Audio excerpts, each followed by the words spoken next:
This is the Moonlight Graham Show, a freewheeling conversation with the role players, the underdogs, and guys with flat-out great stories in sports. Hello and welcome back to the Moonlight Graham Show. And our Moonlighter for today started his basketball career at the University of Iowa in 1993 and didn't wrap up his career until the spring of 1999, spending most of the 90s in the black and gold for Tom Davis. His name is Jess Settles. Jess Settles came out of Winfield Mount Union High School, where his high school team had one of the great runs in high school basketball, but he never won a high school state championship before suiting up for the black and gold. And Jess came to Iowa as a really, really big recruit for Tom Davis. And he stepped in right away, 15 points a game as a true freshman for the Hawkeyes, earning the Big Ten Freshman of the Year. But as fate would have it, he ran into some injuries later in his career and ended up being part of the Hawkeye basketball team for 6 seasons. See, college basketball today is such a bizarre sport because you have so many of these one-and-done guys that are spending 1 year in college and they immediately go to the NBA.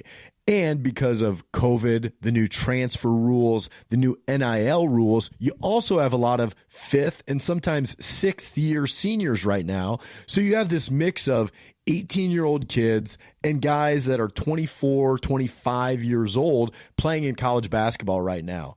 But in a previous era, the only guy that I could ever remember spending 6 years on a college basketball team was Jess Settles, and that was all because of injuries. He actually took a year off due to injury and then came back for one last year in 1998, 1999.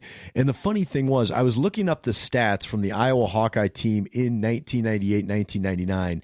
That team played 22 guys throughout the course of the year. I don't know if I've ever seen something like that in college. If you look up at the Hawkeye stats from 98, 99, 22 guys saw action. And if you Hawkeye fans out there, if you remember that season, they actually made the Sweet 16. They had Guy Rucker, Dean Oliver were on that squad. Were they shooting up like the managers? How do you have 22 guys on a team? I don't really understand how that works. Were they shooting up practice guys? I've never seen anything like that. So if you guys have some context around that, please tweet at us, send us a note. I'd love to learn more about how that happened back in 98, 99 with actually a really good Hawkeye team. And this was a really good era of Hawkeye basketball. During Settles' 6 years at Iowa, they made 3 NCAA tournaments.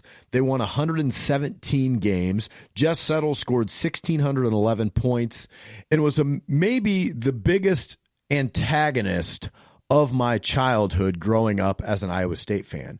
All I remember was that Tom Davis press, Settles would be at the point of the press guarding the inbounder, and he would constantly be over the end line. He'd be over the baseline all the time. The refs would always warn him about it, but it seemed like he never got a technical, and it just drove me crazy as an Iowa State fan. So it was really fun to get him on the podcast just to vent some of that anger at him that I had, because when he went to Iowa, I was 7 years old. When he left Iowa, I was 12 years old, right? So like the majority of my childhood, I was watching Hawkeye games with Jess Settles on that team. So Jess Settles was a big part of my childhood, and it was awesome to get him on the podcast because I actually enjoy listening to him on the Big Ten Network now. He's on the Big Ten Network doing a lot of games, and maybe it's nostalgia, maybe it's, my pride as an Iowan, but I like when I see Jess Settles up on TV, and I think he's pretty good. So this was a really fun episode to get Settles on the podcast. He's a Moonlighter, man. He's from Winfield Mount Union. He's an Iowa guy, a small school guy that had a really great career at the University of Iowa, and this was a lot of fun. And you know what? He's a farmer too. And with People's Company being our title sponsor of the podcast, it was fun to get a real farmer on the pod, a guy that plants his own corn and beans, harvests his own crops. This guy is a true Iowan and a true Moonlighter. Enjoy this week's episode with Jess Settles, and have a Merry Christmas, everybody.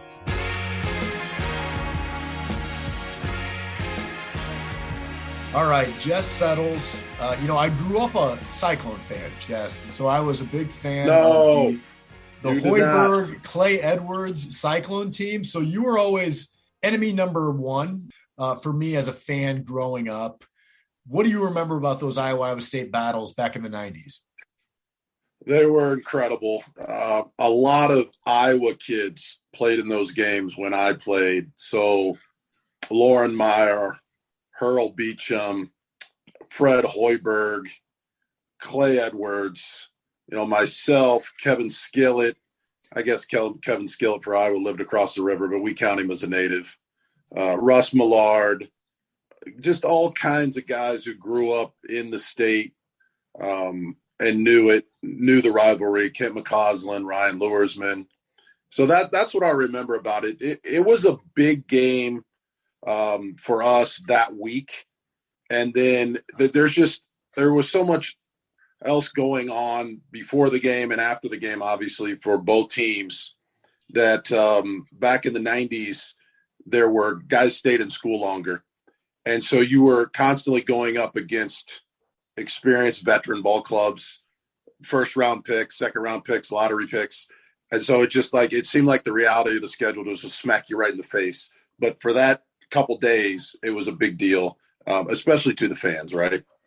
Oh yeah, and there was a lot of hype around the game this year, of course, with both Iowa and Iowa State being good coming into this game. A lot of the storylines were over Bohannon. Jordan Bohannon's made that game, really fun, really fun for both sides of it, I think, because he's gotten the better side of that a couple of times, but he's also, made himself a public enemy number one for Iowa State fans. Yeah. But Jordan Bohannon kind of stole your thunder a little bit. Like, he's in his 6th year at Iowa. You, of course, spent 6 years, like most of the 90s. You spent most of the 90s on the Iowa basketball team. So what's it like having him steal your place as like the age-old guy at Iowa?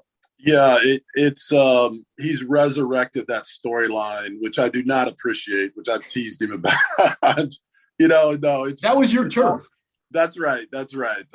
It's as far as Jordan Bohannon goes, as a Hawkeye fan, we're so happy to have him back. I love what he's done with this Iowa State rivalry.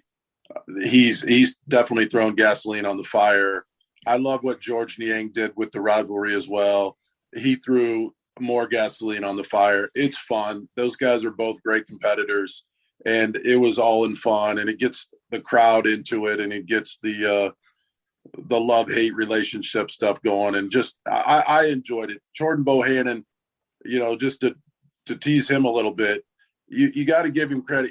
He had Luka Garza up there for a couple of years, and it's a lot easier to talk trash when you have Luka, but he didn't stop. He just put it out there on the line and stirred the pot a little bit. But Iowa State was definitely the better team the other night and deserved to win the game the way they played. But Jordan's had some pretty good moments in that rivalry as well, right? What was it like for you coming out of Winfield Mount Union, and you burst on the scene as the freshman of the year in the Big Ten in that 93-94 season? What did that feel like as like an 18, 19-year-old kid coming in and just having success right away? It was unexpected.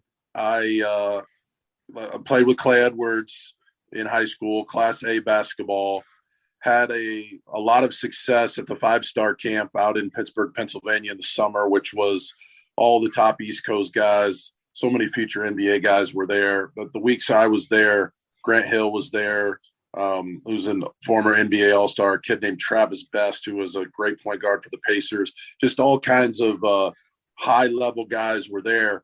So coming in, I expected to back up Chris Street, who was the forward on the team, and just try to make the team and play a role. And I knew that I could compete a little bit, but I had no idea because of that tragedy and losing a couple of other guys. Kevin Smith was our point guard, which you'd have to be my age to remember him, but he left the team as well. And I remember Dr. Tom calling Chris Kingsbury and I into his office as freshman and said, look, I'm not going to sugarcoat it. You guys have to play right away, and you have to play well. And so as a youngster, you're like, all right, we can do this. And we knew we were going to get minutes, and we capitalized on them. And we both had solid freshman years. But did I expect to be the freshman of the year and play well against Jawan Howard in the Fab Five and Glenn Robinson and Purdue and Michael Finley in Wisconsin and all those guys? I mean, probably not, right? Just probably not. How'd you compete at the 5-star camp? Well, it was a bloodbath. It was straight asphalt outside, 105-degree Pittsburgh July weather, and it was guys from New York and Florida and the entire East Coast, if you were any good, were there. And I competed well. If there were F1 and F2 fouls called at that camp, we would only lasted 3 or 4 minutes, most of us. It was as physical as you could ever get. And being a kid from Iowa and being raised on the farm and being farm strong and having a high tolerance for pain like so many of us have, it worked for me. And, had I not had that toughness, it probably would not have, because it was really physical. If Kingsbury is playing in today's game, how many threes is he putting up a game? Yeah. I mean, he was way ahead of his time, right? He was on that cutting edge before it was popular, and people could not believe that he would shoot it from that deep. And I was watching Steph Curry play last night, breaking the NBA 3-point record. And it was interesting because Reggie Miller called the game, and he said when he came into the league in 1987, the average 3-point attempts in the NBA, the average was 5 a game, believe it or not. For 5 attempts. Per team across the whole entire league. 5 attempts, because the game wasn't played that way. You threw it inside to Hakeem Olajuwon and Rick Smits and Shaq. I mean, it was different. You worked it inside, and then you came out. 5 attempts, think about that. And then they said last night that now the average team in the NBA takes 34, 35 a game. So the reason I say that is because, we've shot a lot of threes. I can't imagine that we shot as many as that are shot today, but we did shoot a lot of threes. But Kingsbury would have been unstoppable in this game because he was so much stronger than everybody else. And you can't touch guys today. You can't grab, you can't ride them, you can't root them out of bounds. I mean, it was something that we always did. If a guy came in who was an elite scorer, we were going to grab and hold and push and fight to the death for every square inch. And it wasn't considered dirty. It wasn't anything like that. It was just the physicality of the game. We were allowed to do that.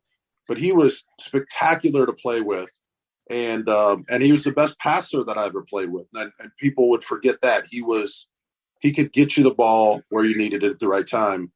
But, man, he had some battles in that Iowa State matchup as well. I mean, the crowd – it was much more intense than it is with Bohannon. I mean, it was pretty personal. Really? Because it got bad with Bohannon the other night. You're saying the Kingsbury stuff was worse. Okay, well, I didn't hear the bad stuff, but with Kingsbury, it was bad. But it wasn't like he didn't ask for it, right? He's not complaining about it. But I remember, I'm trying to think. I think there was a big sign that was held up that had something to do with, that said something like your GPA or blood alcohol level or something like that, right? Like it went way across the line. And then maybe one of the parents, it might've been his dad or grandpa, like went up there to confront him. It was like that. I'm probably exaggerating it, but it's always been intense, especially when both teams are good, right? It's very intense and fun. I really enjoyed playing it. Well, and the fact that you have Bohannon as an Iowa guy, there are fans in that crowd that played against him in high school that, they bow up to him at a bar, it's that kind of thing. Yeah. It's like, they might have dated the same girl at some point. And so a lot of that comes up when you have guys that grew up in the same areas. And that's part of what makes rivalries fun too. No question. And it just takes one comment. I think Willoughby, who was an elite guard for Iowa State back when I played, I think he made a comment once about our team not being ready for prime time or something, right? Just just like George and Bohannon, the same type of lip. And then I remember once one of our assistants or one of our managers printing that off and passing it out on the bus before the game, right? I mean, it's just whatever it takes to get motivated and have fun with it. But yeah, I obviously am glad they're continuing to play it, because I know a lot of these rivalries are not being played, or they're trying to get them on neutral floors, and kind of cop out of the intensity of it. So I'm glad that it's home and home. How much did you love guarding the inbounder on that Tom Davis press? I loved it. Was that your favorite part about it? Well, my favorite part about it was that I was always illegally over the line, right? Always. They never called it. That's right. So you would step up to the line, and I'd be at least 3 or 4 inches over the line. My hand's another 3 or 4 inches. It's so maddening for an inbounder. And then the official would always say, before he handed the inbounder the ball, step back, don't get over the line. So I'd step back, he'd hand him the ball, and then I'd go right back over the line. So it was just this game of cat and mouse.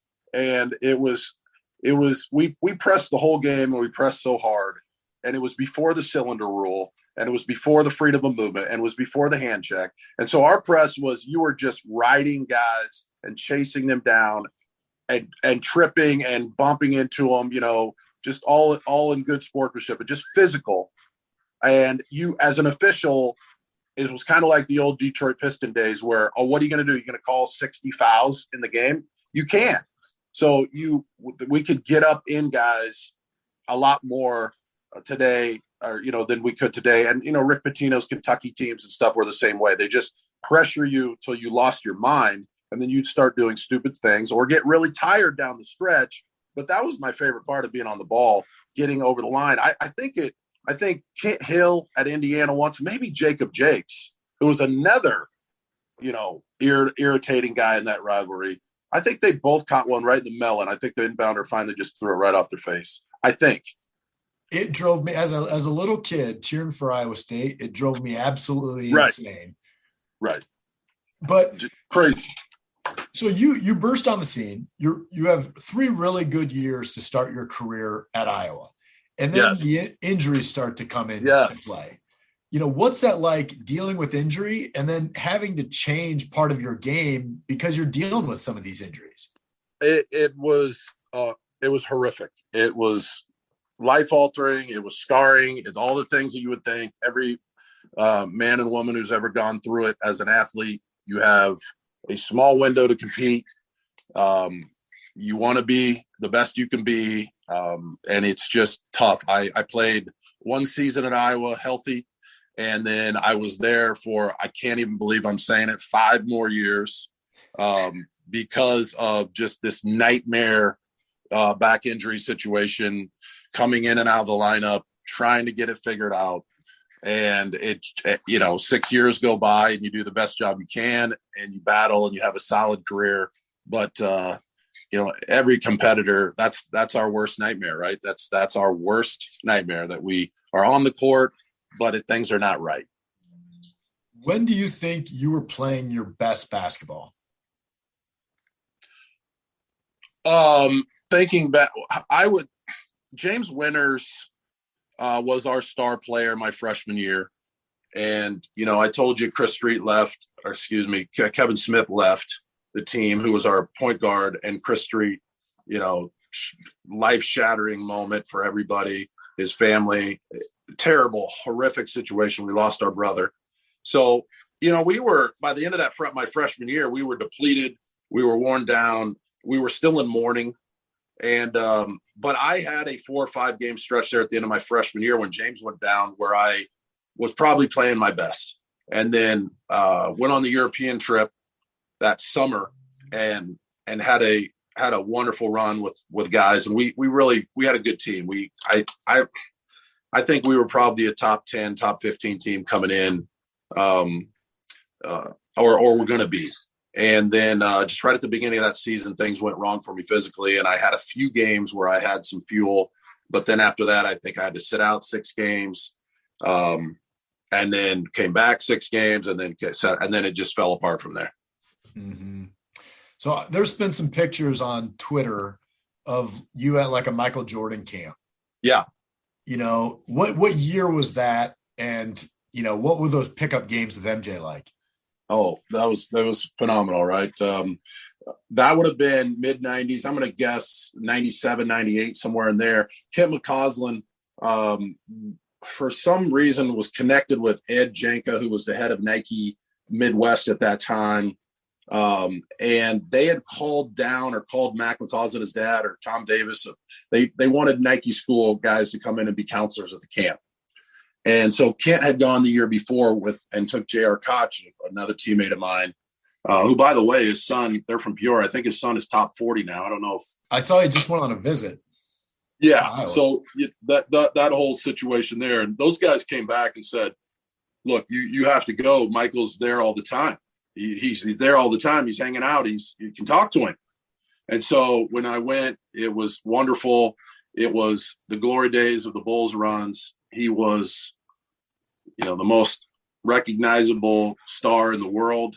And he was so normal, and he treated us so well, and he would hang out with us, and he would answer any question. And at night he would come over and play pickup. And I remember him teaching me how to do that little fader with the footwork on the baseline. And I talked to him about his golf clubs, and he was totally normal.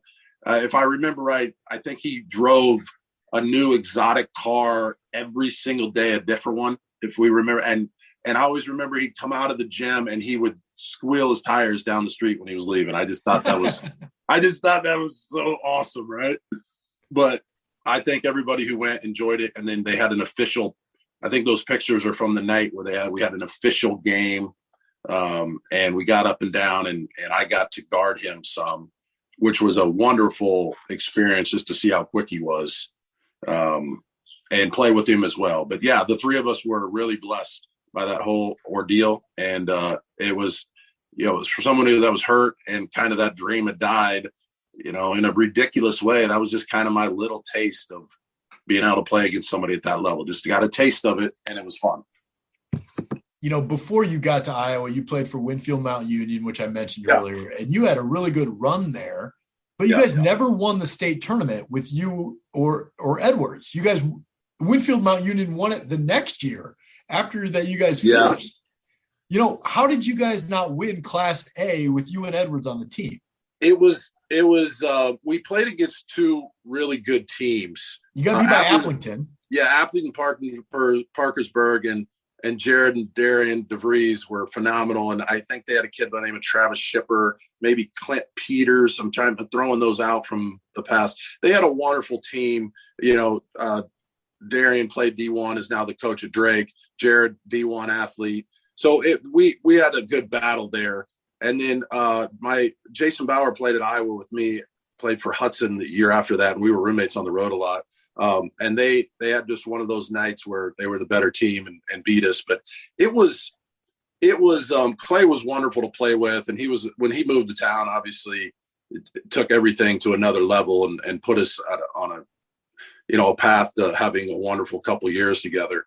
But it wasn't, the last thing my dad ever told me when I walked out the door for every game was, whatever you do, only take one foul into the second half. So basically saying, do not guard anybody to pick up a foul in the first half because you'll need them in the second half. Class A basketball back then was a different, we couldn't just dominate people physically. We were always worried about traveling and going over the back and all those things. So it wasn't, even when we played Appleton with their physicality, it seemed like both teams were in foul trouble a lot. And it just wasn't the same as it is today, getting the physicality of it. And there, it seemed like there was a whistle on every play. Yeah. So there wasn't as much freedom as people might think in that, but there were two good teams that deserved to win it. And yeah, I wish we would have won it. Yeah, you look at some of those state tournaments, and you had like Greg Helmers playing for Palmer and Jason Bauer. I mean, there was a lot of D1 talent at the smallest school level of Iowa. That was kind of cool. There was, and even our conference down in Southeast Iowa at that time, we had New London and Waco and Winfield and West Burlington, and there were, there were a lot of nights that we weren't sure we were going to survive. And we blew a lot of people out because you play against some bad teams, but we played against good competition. And the 3-point line wasn't as prevalent, obviously, back then. So it was interesting like that. But when we play over Christmas break and play against, bigger schools in a gym on a neutral site or something, we'd give them the business. So we had a lot of fun. But yeah, you either win it or you don't. And we didn't get it. We weren't able to win it. We recently ranked the best high school basketball teams in Iowa's history. Yeah. I had the Ames 2010 team, number 1. I had the Iowa Falls team in 99, number 2. Okay. Who would you put up top? Best Iowa high school team you ever saw? Okay, so you would know this better than I would, and I'll just throw these out, and people can, correct me if I'm wrong, but I believe Waterloo East back in the early 90s had a guy by the name of Mike Davis and maybe Cortez McGee. And I think they beat a good City High team to win it. That team was, when I was a kid, incredible. Fred's Ames team was really good. With Nate Cook was a teammate of mine at Iowa as well from that team. The Dean Oliver Mason City teams were really tough. And I had them as my 3 seed. I had that Mason City team as my 3 seed.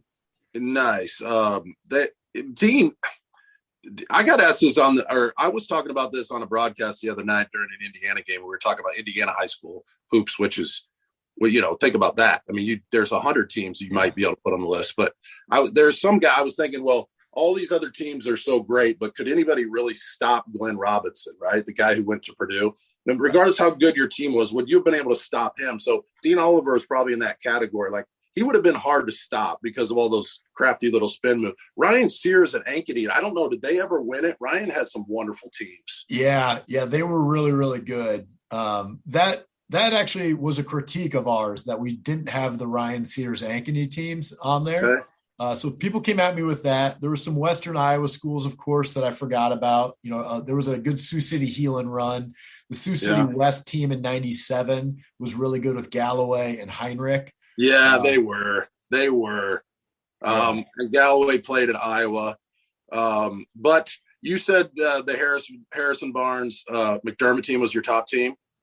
I have them number 1, but I think that, high school basketball is just another animal. And I would think the matchup between Collison and Lindemann and McDermott and Barnes would have been really fun, because you'd match up probably Lindemann, who's long left-handed, on Barnes, which is a tough matchup for Barnes, really, because Lindemann was 6'7". And then you had, is anybody going to stop Collison? Collison was just phenomenal at high school. And I don't think Doug McDermott was at the level that Collison was at that age. Oh, no question. Doug was a role player, right? His career at the college and pro level is shocking. I was at that. I was at one of their title games, and Harrison would have been tough to stop because he was so physical, even when he was young. And yet Doug had the little 15-footer, and he was more of a post player, right? But Collison was physical and above the rim type of guy. I just think because, I think Harrison, because he has the ball in his hands all the time, he'd have been really tough to handle, and he could shoot the 3, and the analytics of the game come into play, right? It's guys who are dominant like Collison with the 2-point shot. Even their 25 sometimes can be neutralized by a couple little guards who can shoot 3 from the wing. I don't know. Barnes was incredible, just an incredible athlete to see at the high school level. He was. So, Settles, I'm calling you Settles as if we're buddies. We're buddies. I hated you growing up, but I got to tip the cap to you. And you're pretty good on TV, and this is not something I thought I would ever say, but it's like, I actually don't mind listening to you on the broadcast. You're doing a really nice job. How much work did it take for you to get to the point where, you're able to go on the Big Ten Network and do what you do every night, because you do a really nice job with it? I appreciate it. It's not natural for most of us. It's a very tough job. You would know better than anybody to sit in front of a mic and ask questions and roll with the chaos, and try to sound intelligent and try to analyze. Obviously, sitting in a studio setting for me is much easier than calling a game. I know what highlights are coming. I've already broken down some tapes. Right. I know what questions are coming. I'm set up. There's like a minute and a half hits at halftime, pregame, those type of things. It's like us talking right now. There aren't a lot of rules. It's pretty natural. So that part of it wasn't a difficult thing for me to do. It wouldn't be for you either. Now, the games are a totally different monster. They are tough. And I think your listeners would agree. It's tough to find someone who's great at it as an analyst during the game. There are so many moving parts. There are so many things to see. You are constantly looking for things happening off the ball, constantly trying to master the rules of the game, trying to lay out, not talk too much, point out things that are interesting, entertain, bless the kids, make it about the kids and the coaches, all those things that go into it. And you have to have a ton of reps for most people to be able to start flowing and do it the way that you want to do it. The majority of the guys in the business who are the best are former coaches. And it's because they've lived it and they've sat in that room and they've watched those tapes and they see the game differently. And they talk a lot. And they talk a lot and they're charismatic. But it's hard for anybody to get a lot of games. And the play-by-play guys are pros. The radio guys, the game guys, they were trained for it. Most of them went to school. The former athletes, you roll in there because you maybe have a little name recognition or you played somewhere, and then this is what to look for. This is what you should see. And I called the Iowa State. I called Matt, right, who handles media for Iowa State. You know better than I would. I called him a few months ago, and I said, "Look, I want to do one Iowa State game in my life. Just that's it. I want to do one. I got some good stories, some fun stuff, and then I'll never again." So we'll see. That could happen, and I might even wear an Iowa State tie to the game. What do you think of that? Well, yeah, we'll see. We'll see if that happens. Yeah. Easy to talk about. The other thing that I like about you, Jess, is you seem to be a real farmer. There's a lot of fake farmers in the state of Iowa, but you got your Souk Up hat on. You do a lot of the Souk Up commercials. You seem People's Company is our sponsor here on the pod. So they're a farming brand here in the state. Is farming been in your blood since you were born? Yeah, look, I mean, I had Kenyon Murray, right? Keegan and Chris's dad was one of my best teammates and one of my brothers, and we had a blast, but he's from Battle Creek, Michigan. And so he played at Iowa. We were there a long time together, and we had a Thanksgiving dinner down at my house for the team once. So I live, let's say, 45 minutes south of are you there, man? Yeah. Yep. Yeah, I live 45 minutes south of Iowa City, and I live on a farm, and north of Winfield, a town of 1,000.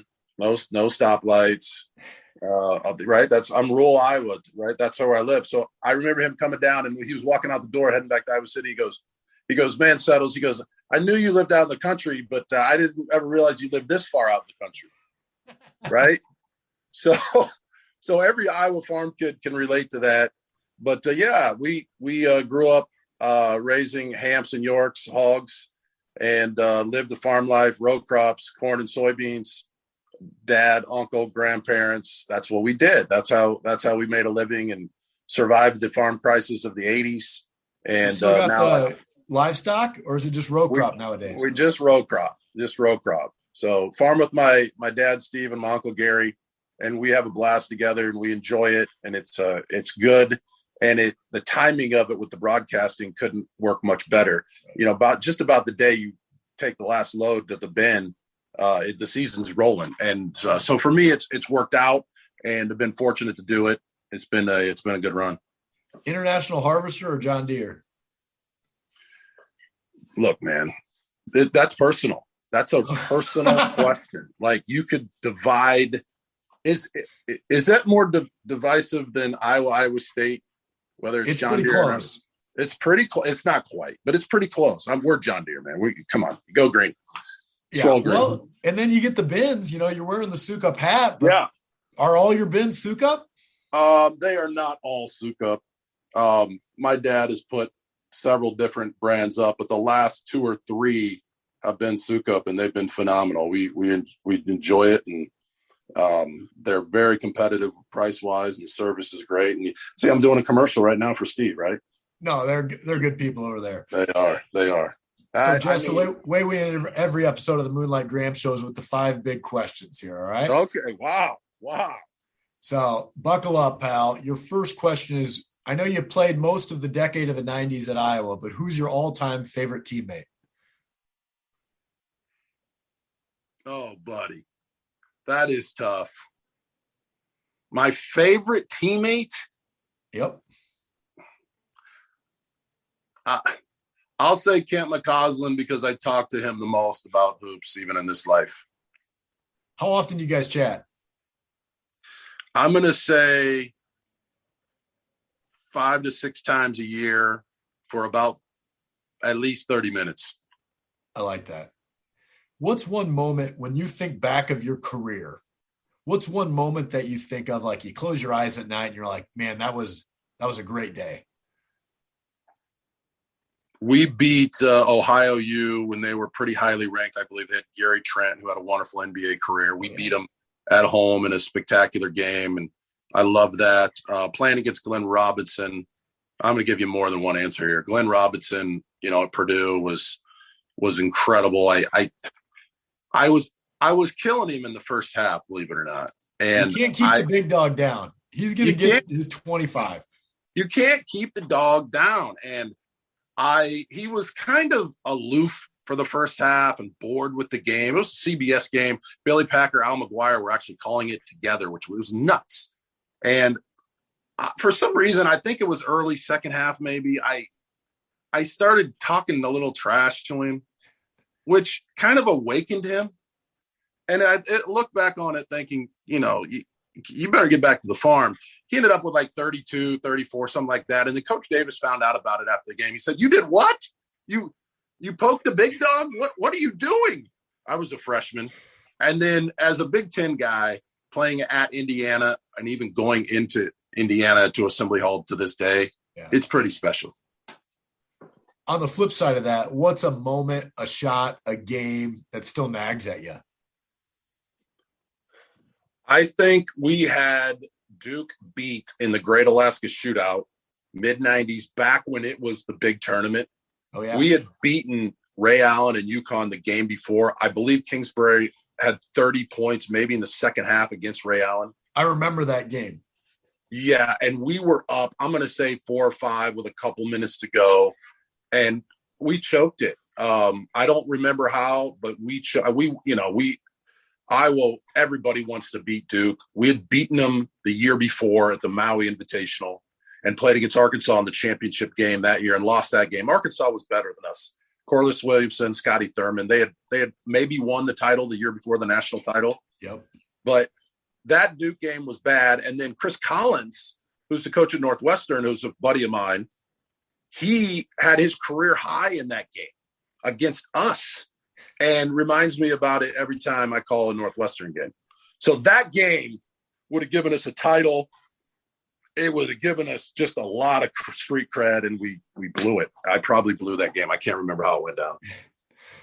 Being a farmer, when you're in the combining every fall, what's your go-to snack? Peanut M&Ms, man. No question. Right? Get the bag of peanut M&Ms. Wash it down with a little bit of Pepsi. Stop at Casey's 3 times during the day, all 3 meals sometimes, and just get the job done, right? I don't see what's wrong with that. Why is it so complicated for people? It's just, right? Look, now my mom, we're old school. My mom fixes these 5-star lunches and dinners, right? And my dad and I, she used to bring them, and my wife would too, bring them out to the field, right, with the kids, that's straight. As a man, you're like, I've made it in life. When my wife or my mom brings you food and you're starving, right? And it's not peanut butter and jelly, man. It is like chicken, gravy, green beans. I mean, there's been some effort in that bad boy, right? Right. So we eat well and actually gain a little weight during the harvest. And she'll put some packets together and put some peanut M&Ms in there. So once in a while, some Oreos. That would take a few years off your life. Some milk, but you got it. When you're during the farm season, you see the same guys in a cases just about every time. I love that. Final question here, Jess. What's the best advice you've ever received?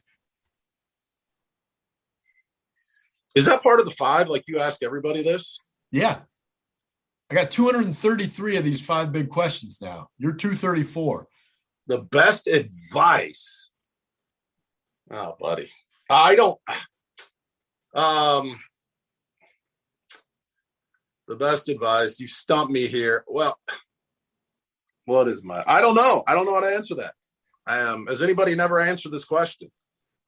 Every now and again, you get a Hawkeye that's dodged it, but most of the Cyclones are prepared for. What are they saying? What are they saying? What's the best advice? Like I've got a book I could write probably on it. A lot of them will steal something that a coach will say. One that I heard recently that was good is like, be where you are. That I liked. I like that one a lot. But you get stuff all over the place, Yeah.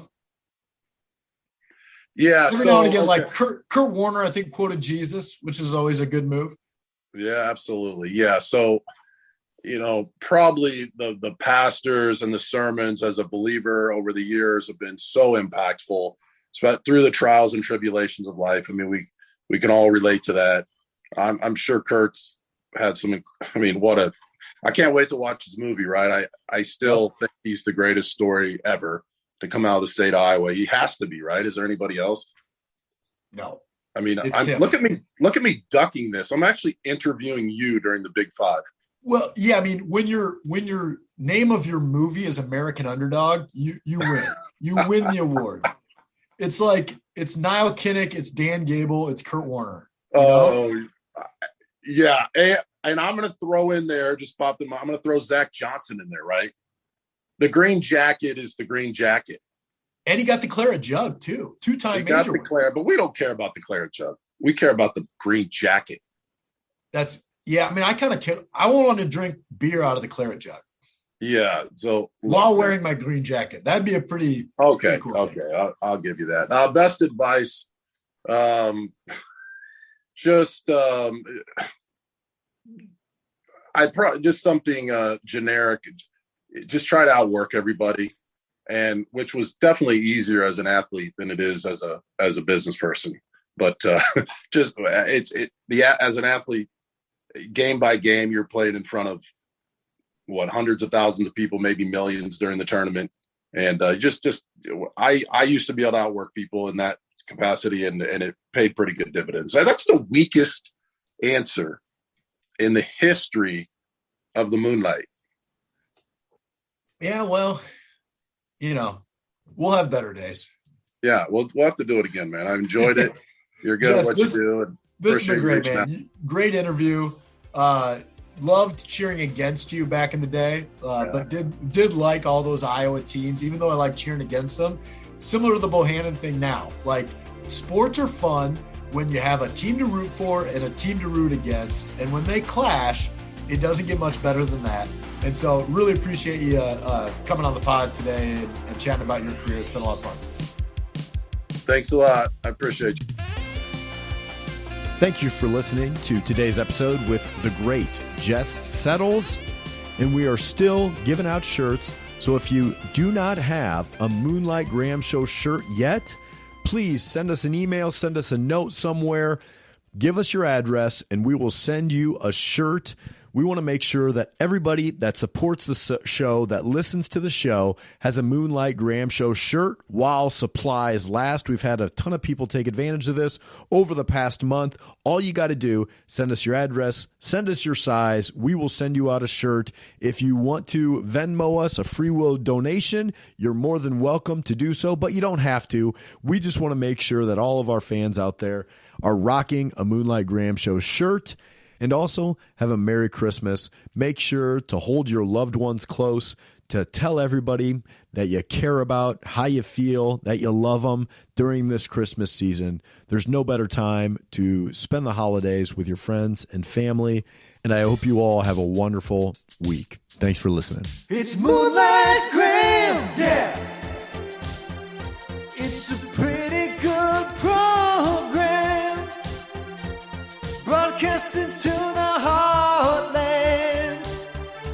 Sports stories for the everyman. It's Moonlight Graham, yeah. Please follow us on Instagram. You're loving us on Twitter too. You download every pod we do. It's Moonlight Graham.